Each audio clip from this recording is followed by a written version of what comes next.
Assalamualaikum warahmatullahi wabarakatuh. Hari ini Pet akan menjelaskan tentang silsilah sejarah penjajahan yang ada di Indonesia. Kita awali dengan yang namanya penjajahan. Bangsa Indonesia menjadi sasaran utama untuk penjajahan karena Indonesia ini memiliki rempah-rempah yang sangat berkualitas, sehingga bangsa-bangsa di Eropa itu pada berlomba-lomba untuk melakukan penjelajahan samudera menuju ke Indonesia. Faktor apa saja sih yang menyebabkan para negara-negara bangsa di Eropa itu mereka ingin melakukan penjelajahan samudra? Faktornya adalah 3G, Gold, Glory, Gospel, sama kemajuan iptek. Awas, Gold, kekayaan, Glory. Ayo, Glory apa? Ya, kejayaan. Gospel adalah menyebarkan agama dan kemajuan ilmu pengetahuan dan teknologi. Nah, pertama itu adalah penjajahan. Negara yang pertama kali datang ke Indonesia adalah Portugis, kemudian disusul oleh Spanyol, kemudian Inggris, kemudian Belanda. Kita bahas masalah yang Inggris terlebih dahulu. Inggris, Thomas Stamford Raffles atau sering panggil Raffles. Thomas Stamford Raffles mulai untuk ditugaskan ke Indonesia yaitu pada tanggal 19 Oktober 1811. Nah, dia menerapkan apa? Di bidang ilmu pengetahuan, dia mengundang ahli-ahli dari luar negeri. Yang kedua, dia bersama Arnoldi menemukan yang namanya bunga bangkai. Makanya disebut Rafflesia Arnoldi.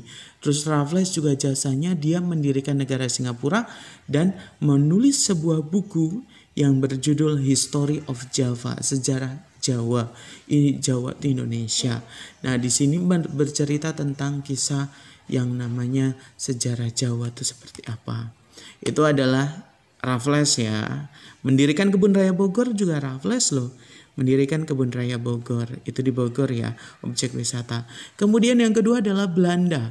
Belanda dipimpin oleh Cornelis de Houtman. Belanda mendarat di Banten, Babel. Banten itu Belanda, yaitu pada tahun 1596 Belanda mendirikan Kongsi Dagang Belanda yaitu VOC, Verenigde Oost-Indisch Compagnie. Itu VOC. VOC didirikan pada tanggal 20 Maret 1602. VOC didirikan. VOC adalah Kongsi Dagang Belanda. Tujuan didirikan VOC Belanda itu apa? Untuk yang pertama, tujuan VOC adalah menguasai pelabuhan-pelabuhan penting. Jadi pelabuhan itu kan ibarat kata mah pusatnya perdagangan ya. Jadi tempat lalu lalangnya yang namanya kapal kayak gitu tuh. Kapal-kapal kan dari luar, kadang dari dalam Indonesianya membawa rempah-rempah sehingga kita bisa ngontrolnya enak. Nah, tujuan VOC dia menguasai pelabuhan-pelabuhan penting, menguasai kerajaan-kerajaan karena di Indonesia itu seringkali kerajaannya itu mudah diadu domba, dan yang terakhir adalah tujuan VOC memonopoli perdagangan rempah-rempah. Memonopoli itu apa? Menguasai perdagangan rempah-rempah. VOC awalnya bangkit dengan kekuatan dan hasil-hasil dari Indonesia tuh sangat banyak diserap oleh VOC. Nah, suatu saat VOC itu bangkrut, mengalami kebangkrutan, kemunduran. Karena apa? Faktor internal dan eksternal. Faktor internal adalah faktor yang berasal dari pegawainya, dari dalam VOC-nya. Satu, contoh, banyak pegawai yang korupsi. Yang kedua, sulitnya pengawasan daerah kekuasaan. Karena sangat luas daerah kekuasaannya sehingga sulit untuk dikontrol. Faktor eksternalnya apa? Dari luarnya ada revolusi Prancis dan banyak rakyat Indonesia yang menentang. Karena VOC dulunya awalnya baik tapi lama-kelamaan sangat jahat. Kemudian ada Herman William Daendels.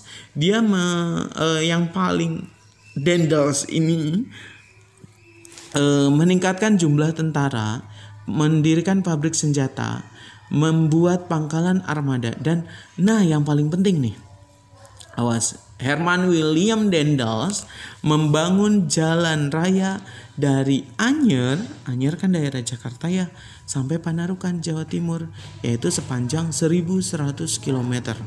Rakyat Indonesia disuruh bekerja tanpa yang namanya diberi upah yang benar, tanpa diberi makan yang bergizi. Nah, itu namanya kerja rodi ya. Kerja paksa zaman Belanda namanya Rodi. Kalau kerja paksa zaman Jepang namanya Romusha.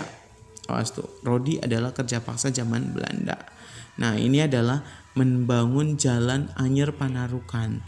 Untuk apa? Ketika ada serangan dari sekutu dari Amerika, Jepang tuh bisa melarikan diri melalui ini nih, jalan ini tuh. Oke. Berikutnya adalah Van den Bosch. Van den Bosch adalah orang yang pertama kali menerapkan sistem tanam paksa.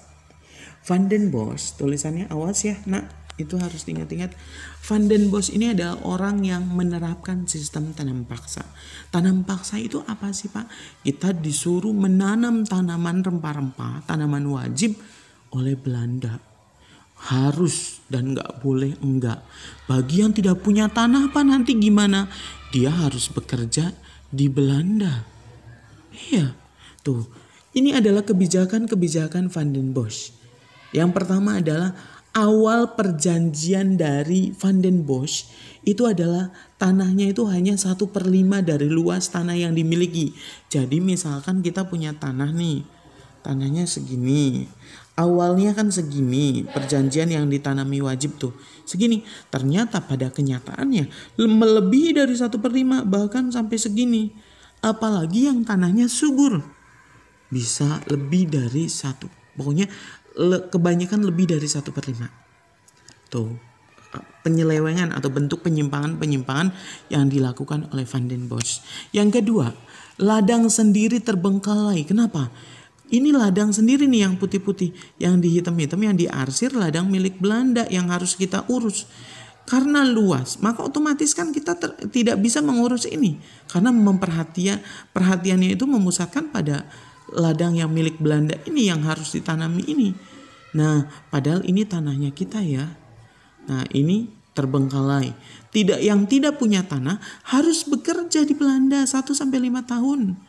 Waktu tanam yang tadinya hanya 3 bulan melebihi dari 3 bulan. Apalagi yang subur, bisa lebih dari 3 bulan, 6 bulan. Kelebihan pajak. Nah, hasil dari panen ini akan diserahkan ke Belanda. Jika ada lebihan, misal kita disuruh setornya, awas saat kalian tuh harus nyetornya 100 kilo. Ternyata kalian setornya ada 110 kilo. 10 kilonya dibalikin gak? Tidak. Diserahkan. Ada kelebihan tidak dikembalikan. Nah, ketika ada kegagalan harus ditanggung sendiri. Tentu rakyat Indonesia kan merasa dirugikan, menderita. Sehingga banyak orang Belandanya sendiri merasa geram dengan tindakan Van den Bosch. Terutama ada Douwes Dekker, Edward Francois Douwes Dekker, ada Van de Putte, ada Baron van Houvel. 3 orang warga Belanda, dia tidak menyetujui tindakan yang namanya tanam paksa yang dilakukan oleh Van den Bosch. Mereka mengecam tindakan Van den Bosch. Kamu sudah enak diberikan yang namanya kekuasaan ini, tapi kamu masih memeras, masih yang namanya meremas orang Indonesia. Kasian, kata ininya nih. Douwes Dekker akhirnya menciptakan sebuah buku yang berjudul Max Havelaar. Nama di bukunya diciptakan oleh Multatuli sengaja. Dia nggak mau pakai nama asli karena takut ketahuan orang Belanda. Kan kalau ketahuan nanti dihukum mati loh. Dia menggunakan nama samaran Multatuli. Di dalamnya berisi tentang penderitaan rakyat Indonesia ketika dilaksanakan tanam paksa. Nah, kemudian Douwes Dekker mendesak Belanda untuk memberikan politik balas budi. Sebagai balas budi, kamu tuh telah diberi kenikmatan dari orang Indonesia. Kamu harus memberikan trias politika atau politik balas budi atau politik etis. Isinya edukasi, pendidikan, irigasi pengairan, transmigrasi, perpindahan penduduk dari yang padat ke yang jarang penduduknya. Tuh, ini isinya trias politika. Nah, muncul dari yang namanya perihal ini muncul perlawanan menentang Belanda. Yang pertama adalah Sisingamangaraja. Ini di daerah Tapanuli, di daerah Sumatera. Ada Sultan Ageng Tirtayasa. Ini yang terkenal dengan perusakan tebu milik Belanda. Ini dia berani loh merusak perkebunan tebu milik Belanda. Pangeran Diponegoro di Jawa Tengah, ini di Jogja. Dia itu terjadi karena Belanda membuat jalan yang melintasi makam nenek leluhur nenek moyangnya Diponegoro. Jadi melewat jalannya itu dipasang patok. Patoknya itu memasangnya tuh di dekat makamnya. Pangeran Antasari di Banjar di Kalimantan. Sultan Hasanuddin, oke ini ayam jantan dari timur, dia berani menentang VOC, perdagangan atau monopoli perdagangan Belanda. Ini dikenalnya dengan Sultan Hasanuddin, dikenal dengan ayam jantan dari timur. Dia dari Sulawesi ya. Was, ini Patimura dari Maluku nak, yang ada uang 1.000 loh, yang bawa golok pahlawannya di uang. Nah itu adalah sejarahnya.